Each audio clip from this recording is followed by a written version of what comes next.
It is a, देखिए sound, it is a kind of energy which propagate in a medium with a constant speed, which propagate in a medium in a with what constant speed. Sound बेटा अलग, sound में लिखिए it is a kind of energy which propagate in a medium with a constant speed. नीचे लिखिए, देखो for the propagation of sound, for the propagation of sound it requires, for the propagation of sound it requires, for the propagation of sound it requires a material medium, a material medium, a material medium। इसको propagate होने के लिए medium की जरूरत, बिना medium के propagate नहीं कर सकती। नीचे लिखिए, the speed of sound in air is, the speed of sound in air is, the speed of sound in air is 332 meter per second। The speed of sound in air is what? 332 meter per second। The speed of sound in air is 332 meter per second। नीचे लिखो, its speed in vacuum is zero, its speed in vacuum is zero. Vacuum का मतलब क्या है? जहां ना air है ना डस्ट पार्टिकल है, तो साउंड को प्रोपागेट होने के लिए मीडियम की जरूरत है, और जहां मीडियम ही नहीं है वहां साउंड की स्पीड क्या हो जाएगी? जीरो। किसमें बेटा? वही सब तो छाता है। लिखिए, लिखा इसको, अब नीचे लिखें,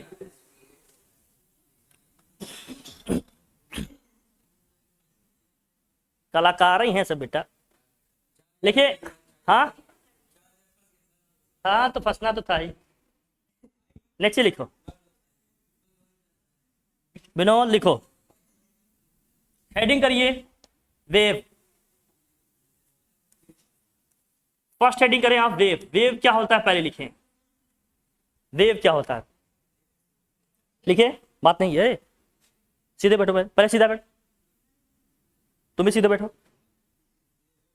वेव में लिखिए, a disturbance originated in a medium, wave लिखिए, a disturbance originated in a medium, a disturbance originated in a medium, a disturbance originated in a medium which propagates a disturbance originated in a medium which propagates in all possible direction of the medium, which propagates in all possible direction of medium, which propagates in all possible direction of what? Medium, with a constant speed, with a what? Constant speed, which propagates in all possible direction with a constant speed, is called wave, is called wave। जब आप किसी rest में रहे हुए water पे आप किस तरह से कोई पत्थर कंकड़ फेंकते हैं तो आप इस तरह का डिस्टर्बेंस देखते हैं कि नहीं? ये डिस्टर्बेंस इस तरह से स्प्रेड अप होता जाता है ना पूरे पानी में, इस तरह से होता है कि नहीं? इसको वाटर रिपल्स कहते हैं। इसको क्या कहते हैं हम लोग? Water ripples. इस तरह से वेव्स क्या होंगी? प्रोड्यूस होंगी और आगे लगातार क्या होती जाएंगी? कांस्टेंट स्पीड से बढ़ती जाएंगी। इसी डिस्टर्बेंस को हम लोग क्या कहते हैं? वेव कहते हैं। इसको हम लोग क्या कहते हैं? वेव। नीचे लिखिए आप, फॉर एग्जाम्पल, वेव की एग्जाम्पल क्या होंगे जरा देखिए। एग्जाम्पल लिखें, जैसे वाटर रिपल्स, जैसे क्या है हमारा water ripples, comma water ripples, हाँ वाटर रिपल्स, ये जो बना है वाटर रिपल्स, और वाटर रिपल्स है, कॉमा लिखो, लाइट वेव, कॉमा करके लिखो, sound wave etcetera, light wave, sound wave etcetera, etc।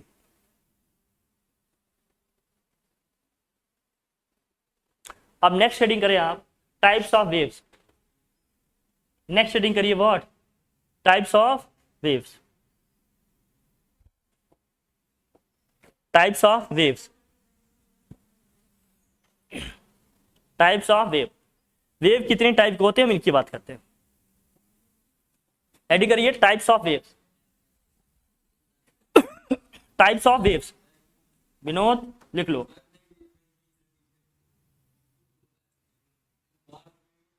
बेटा टाइप्स ऑफ वेव देखो, नहीं बेटा अभी अभी वेव प्रोड्यूस कर देंगे बेटा, पीठ पे भी वेव प्रोड्यूस कर देंगे। हाँ हाँ बेटा, अब विनोद, हाँ कूट बेटा, आप शिकायत आगे कूट देंगे, दोनों में दोनों जन को कूट देंगे, जान लेना। इसलिए बस शांति से पढ़ाई करो, जब पढ़ रहे हो तो केवल पढ़ाई फोकस करो। टाइप्स ऑफ वेव में पहला लिखो transverse wave. Transverse wave,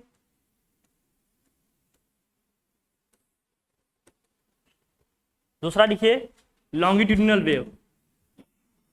longitudinal wave,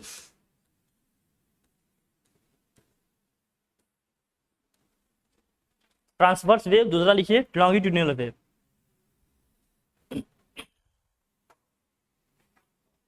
अब हेडिंग कर लीजिए ट्रांसवर्स वेव।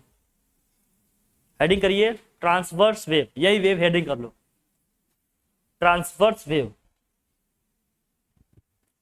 ट्रांसवर्स वेव क्या होता है लिखो, ट्रांसवर्स वेव क्या होता है ये लिखिए। ट्रांसवर्स वेव लिखिए द वेव इन विच, लिखो the wave in which, the wave in which particles of the medium, the wave in which particles of the medium, the wave in which particles of the medium vibrate, the wave in which particle of the medium vibrate perpendicularly, perpendicularly or normally, perpendicularly or normally to the direction of its propagation, to the direction of propagation, to the direction of propagation, to the direction of propagation, to the direction of propagation, direction of प्रोपा, मतलब ऐसे समझो, अगर wave हमारी आगे बढ़ रही है, आपने ट्रांसवर्स वेव हेडिंग किया है ना, वेव जैसे मान लीजिए ये आगे की तरफ बढ़ रही है, तो पार्टिकल जो इस मीडियम के हैं किधर ऑसिलेट कर रहे हैं, पार्टिकल का जो ऑसिलेशन है कुछ ऐसे है, जिधर ये आगे बढ़ रहा है उसके परपेंडिकुलर ऐसे है, क्या हो रहा है उसका ऑसिलेशन हो रहा है। जब इस तरह का वेव के जो पार्टिकल्स हैं मीडियम की, इस तरह का ऑसिलेशन होगा, उनका वाइब्रेशन होगा, मतलब वेव जिस डायरेक्शन में आगे बढ़ रही है, पार्टिकल का वाइब्रेशन जो है उसके क्या हो रहा है, परपेंडिकुलर डायरेक्शन में हो रहा है। जैसे वाटर रिपल्स में हमने आपको दिखाया, जैसे वाटर रिपल्स में आपने क्या देखा, देखिए वाटर रिपल्स के केस में ये देखिए, इसमें वेव आगे बढ़ रही है, डिस्टर्बेंस ओरिजिनेट होगा तो वेव लगातार आगे बढ़ती है नहीं, एक्सपेंशन होता है कि नहीं इसका, और पार्टिकल्स का जो ऑसिलेशन होता है, वाइब्रेशन होता है, वो किधर होता है, अप डाउन होता है कि नहीं, ऊपर नीचे होता है ना, परपेंडिकुलर डायरेक्शन में। मतलब वेव जिस डायरेक्शन में आगे बढ़ रही है उस डायरेक्शन के परपेंडिकुलर डायरेक्शन में पार्टिकल का क्या होता है, वाइब्रेशन होता है। तब इस तरह की वेव को हम लोग क्या कहते हैं, ट्रांसवर्स वेव। तो आपने क्या लिखा लास्ट में बताएं जरा, to the direction of propagation is called transverse wave. ऐसे वेव को हम लोग क्या कहते हैं, ट्रांसवर्स वेव कहते हैं। एग्जाम्पल लिखें इसके, एग्जाम्पल इसके क्या है बताइए भाई, यही वाटर रिपल्स और क्या है, लाइट वेव है। वाटर रिपल्स है और क्या है, लाइट वेव है, जैसे ये है वाटर रिपल्स और लाइट वेव। अब इसमें ऐसे होगा, देखिए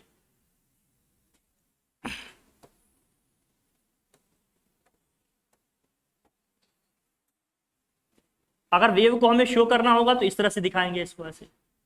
ये जितना अप होगा उतना ही क्या होगा, डाउनवर्ड डायरेक्शन में जाएगा, जितना ऊपर जाएगा उतना ही क्या आएगा, नीचे आएगा। जो उठा हुआ पोर्शन है ये, जो अपवर्ड डायरेक्शन में इसका ये वाला पोर्शन, इसको हम लोग क्या बोलते हैं, क्रेस्ट। इसको क्या बोलते हैं हम लोग, ये जो नीचे वाला पोर्शन है इसको हम लोग क्या बोलते हैं, ट्रफ। इसको हम क्या बोलते हैं भैया, ट्रफ बोलते हैं। क्या बोलते हैं इसको, ट्रफ।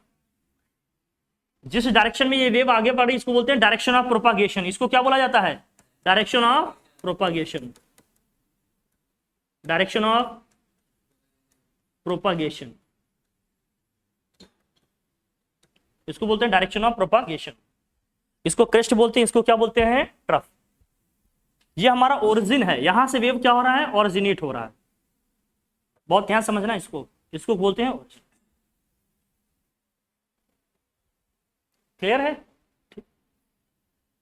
ये जो हाइट है, जितनी हाइट तक ये ऊपर जा रहा है या जितनी डेप्थ तक ये नीचे जा रहा है, जितनी हाइट ये ऊपर जा रहा है अपने प्लेन से, या जितनी डेप्थ क्या हो रहा है, नीचे जा रहा है, उसको हम लोग क्या बोलते हैं, एम्पलीट्यूड। विनोद, एम्पलीट्यूड, इसको क्या बोलते हैं, एम्पलीट्यूड।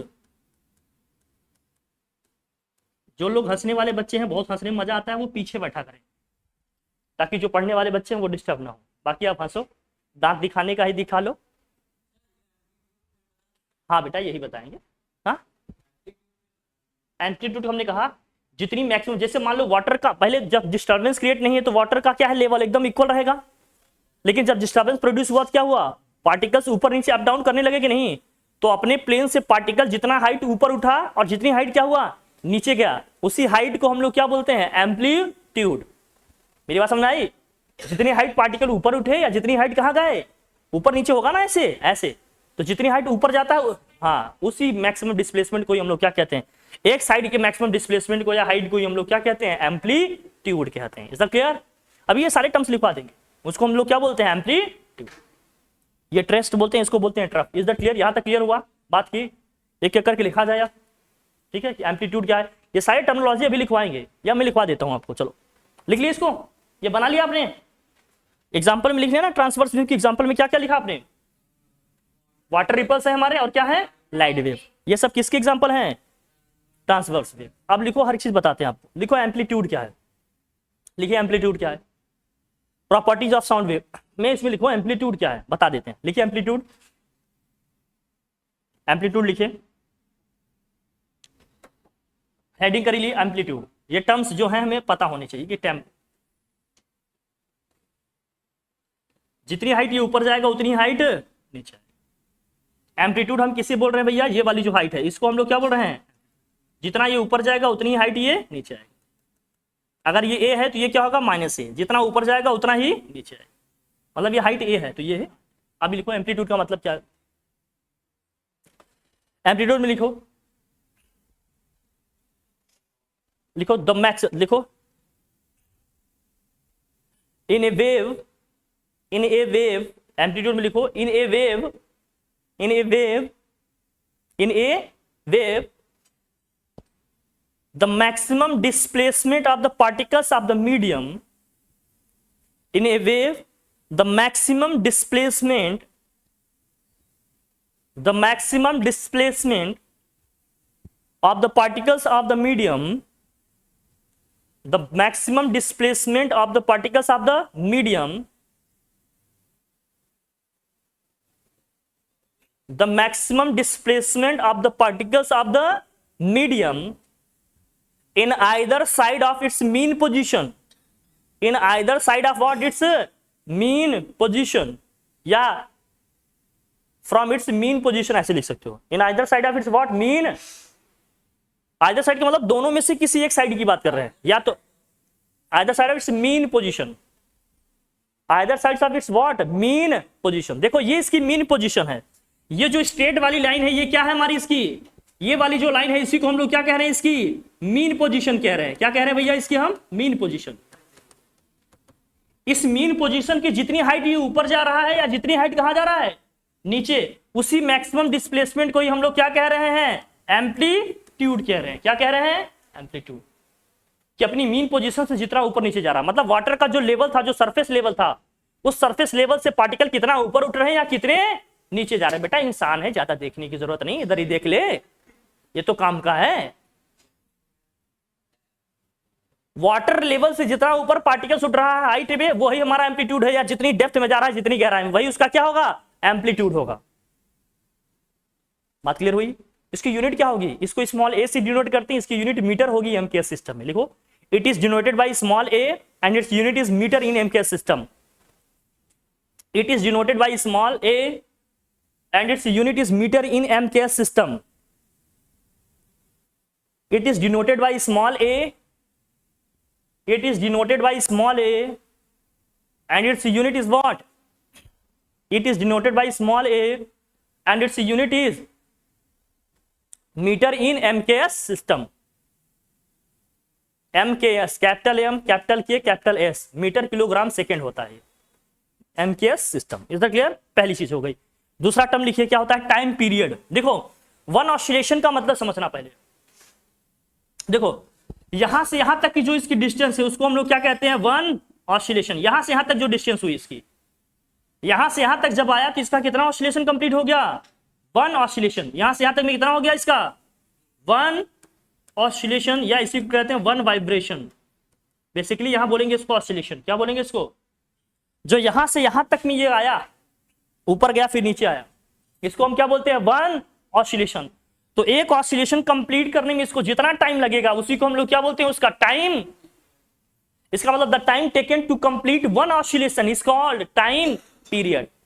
यहां से यहां तक आने में जितना टाइम लगा उसी को हम क्या कहेंगे, टाइम। मतलब ये यहां से चला, यहां गया पार्टिकल, फिर यहां पर लौट आया, इसको बोलते हैं वन ऑसिलेशन। और एक ऑसिलेशन में जितना टाइम लगा उसी को हम क्या कहते हैं, टाइम पीरियड। लिखिए इसमें, टाइम पीरियड में लिखिए, हेडिंग करिए टाइम पीरियड। सेकेंड हेडिंग करें आप क्या, टाइम पीरियड। हेडिंग करो भैया टाइम पीरियड। सेकेंड हेडिंग करो आप टाइम पीरियड। टाइम पीरियड क्या होता है, लिखो,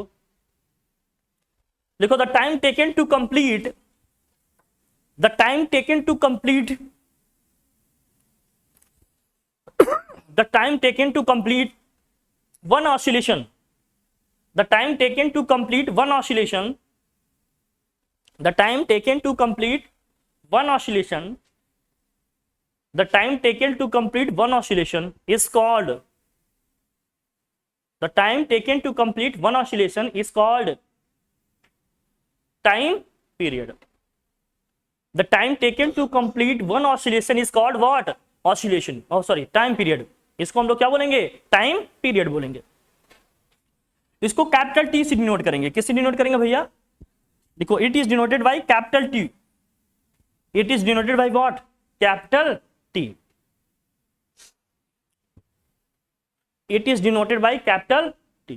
नीचे लिखे, its unit is second in MKS या फिर SI system. Its unit is second in MKS और what, SI system. इसकी यूनिट क्या है, सेकेंड है। किसमें भैया, MKS या फिर SI सिस्टम। इसकी यूनिट क्या होगी, इसकी यूनिट क्या होगी, सेकेंड। MKS या फिर SI सिस्टम, इसकी यूनिट होगी second. Is it clear? Potential वाली बात नहीं। आगे बढ़े, नीचे लिखिए फ्रीक्वेंसी। नेक्स्ट हेडिंग करिए क्या, फ्रीक्वेंसी। फ्रीक्वेंसी देखिए, फ्रीक्वेंसी, फ्रीक्वेंसी क्या है। अब एक सेकेंड में इस तरह से ये जितने ऑसिलेशन कंप्लीट करेगा, देखो यहां से यहां तक क्या है, एक ऑसिलेशन है, यहां से यहां तक क्या हो गया इसका, एक ऑसिलेशन। एक सेकेंड में इस तरह से वो जितने ऑसिलेशन कंप्लीट करेगा वही उसकी क्या हो जाएगी, फ्रीक्वेंसी। मतलब एक ऑसिलेशन करने में उसको जितना टाइम लग रहा है वो टाइम पीरियड हो गया, और एक सेकेंड में इस तरह से जितने ऑसिलेशन कंप्लीट करेगा वो उसकी क्या हो जाएगी, फ्रीक्वेंसी। इसका मतलब number of oscillation completed in 1 second is defined as what, frequency. देखिए फ्रीक्वेंसी की definition, the number of oscillation, the number of oscillation, the number of oscillations, the number of oscillations, the number of oscillation completed in 1 second, the number of oscillations completed in 1 second, the number of oscillations completed in 1 second is called frequency, is called frequency। इसको हम लोग क्या कहेंगे, frequency कहेंगे। और करके लिखो, और करके सेकंड डेफिनेशन लिख लो, कहीं कहीं ये भी देखने को मिलेगा आपको। The reciprocal of time period is called frequency. और करके सेकंड डेफिनेशन लिखिए, the reciprocal of time period, the reciprocal of time period is called frequency. The reciprocal of time period is called frequency. Time period के reciprocal को ही हम लोग क्या कहते हैं? फ्रीक्वेंसी कहते हैं। क्या कहते हैं? फ्रीक्वेंसी कहेंगे। अब हम लिख रहे हैं फ्रीक्वेंसी के लिए सिंबल एफ या small N. It is denoted by कहीं कहीं राइटर्स स्मॉल एफ यूज करते हैं, कहीं कहीं राइटर क्या यूज करते हैं इसके लिए? एन सिंबल यूज करते हैं। It is denoted by either by small F और by what? Small N. It is denoted by either by what? Small F और बाई स्मॉल एन। और फ्रीक्वेंसी एफ या एन इक्वल टू क्या होता है? 1 upon time period होता है। 1 upon क्या होता है? टाइम पीरियड होता है। मतलब फ्रीक्वेंसी एफ या एन इक्वल टू क्या होगा? 1 अपॉन टी होगा। 1 अपॉन क्या हो जाएगा? टी आ जाएगा इसमें। क्लियर है बात? ठीक। अब यहां देखिए यूनिट क्या होगी इसकी? इसकी यूनिट होती है भैया हर्ट्ज। सिंबल इसके लिए यूज करते हैं एच जेड, या होगा सेकेंड इनवर्स, या क्या होगा? Second inverse. कहीं कहीं एस ई सी इनवर्स लिखे रहते हैं, कहीं कहीं लिखते हैं क्या? एस इनवर्स, सेकेंड इनवर्स या पर सेकेंड। हर्ट्ज होता है, हर्ट्ज के लिए सिंबल क्या यूज करेंगे? एच जेड, कैपिटल एच होगा, स्मॉल जेड, ये साइंटिस्ट का नाम है। और सेकेंड इनवर्स होगा, या तो सेकेंड इनवर्स लिखे या क्या लिखे? हर्ट्ज। बात एक ही है। किसका यूनिट है ये? फ्रीक्वेंसी की यूनिट है। किसकी यूनिट है? फ्रीक्वेंसी की यूनिट है। कोई टेंशन इसमें? कोई प्रॉब्लम नहीं ना? चलिए लिख लिए हर्ट्ज। नेक्स्ट हेडिंग करिए आप वेवलेंथ। नेक्स्ट हेडिंग करिए क्या? वेवलेंथ। नेक्स्ट हेडिंग करिए वेवलेंथ। लिखिए वेवलेंथ।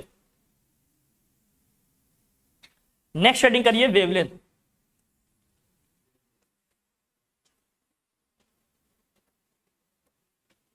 ये इसका डायरेक्शन ऑफ प्रोपागेशन है। ये डायरेक्शन कौन सा है इसका? Direction of propagation. Direction of propagation का मतलब इसी डायरेक्शन में वेव हमारी क्या कर रही है? प्रोपागेट कर रही है, आगे बढ़ रही है। डायरेक्शन ऑफ प्रोपागेशन मतलब इसी डायरेक्शन में वेव हमारे आगे बढ़ रही है। और वन ऑसिलेशन कहां से कहां तक है? यहां से यहां तक है भैया। वन ऑसिलेशन का मतलब क्या है? यहां से ये जो ग्रीन कलर का हमने कर दिया इसको, ये है वन ऑसिलेशन। ये क्या है हमारा? वन ऑसिलेशन है। ये है वन ऑसिलेशन। एक ऑसिलेशन में जितनी डिस्टेंस कवर होती है उसी को हम लोग क्या बोलते हैं? वेवलेंथ। वेवलेंथ लिखो हेडिंग और लिखो इसमें, लिखो वेवलेंथ। हेडिंग करिए वेवलेंथ।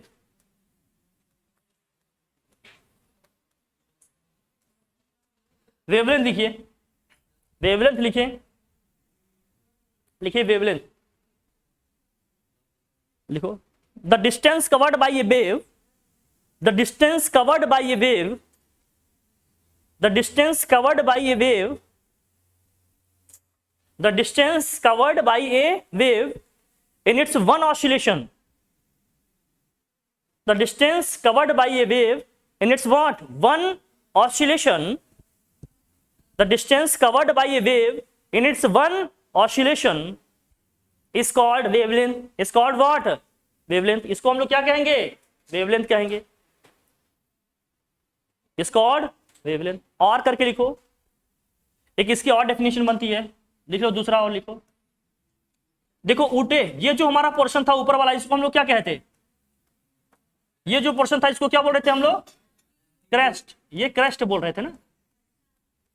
जब वेव हमारी ऊपर होगी मीन पोजीशन से तो उसको क्रेस्ट बोलेंगे, जब नीचे होगी तो इसको क्या बोलेंगे हम? ट्रफ। इसको बोलेंगे हम ट्रफ।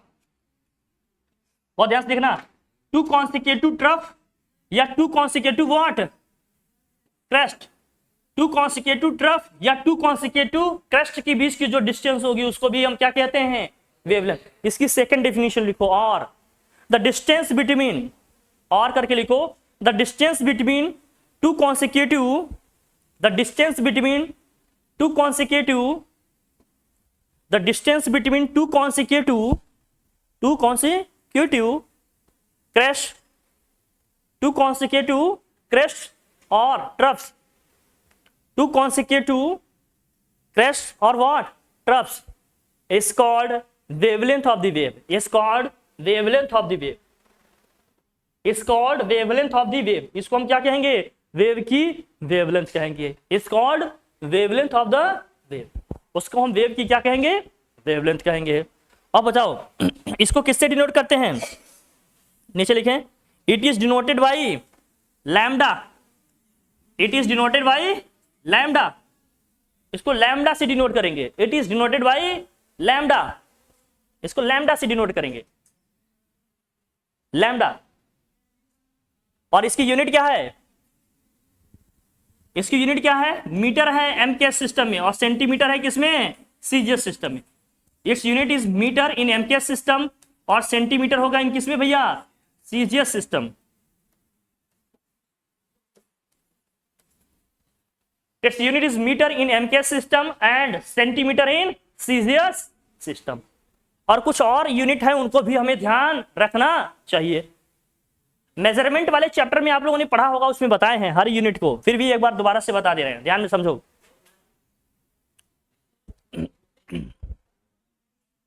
1 एंगस्ट्रॉम इक्वल टू क्या होगा भैया?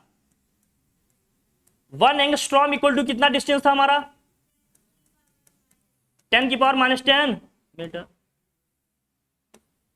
1 नैनोमीटर इक्वल टू क्या था? जिन्हें याद नहीं है वो जरूर लिखें, जिन्हें याद है वो भी लिख लेंगे तो कोई हर्ज नहीं है, ये बाढ़ आ जाएगी. Picometre 10⁻12 metre. माइक्रोमीटर, माइक्रोन या माइक्रोमीटर 10⁻6 मीटर. मिलीमीटर mm लिखा रहता है, जल्दी से नोट करो. मिलीमीटर इक्वल टू क्या आ जाएगा? 10⁻3 मीटर.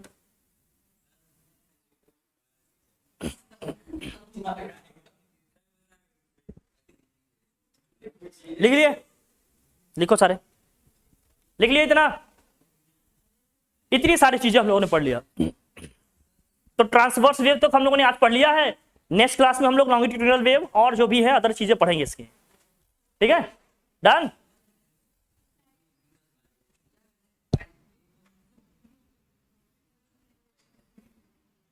ओके, ठीक है, थैंक यू.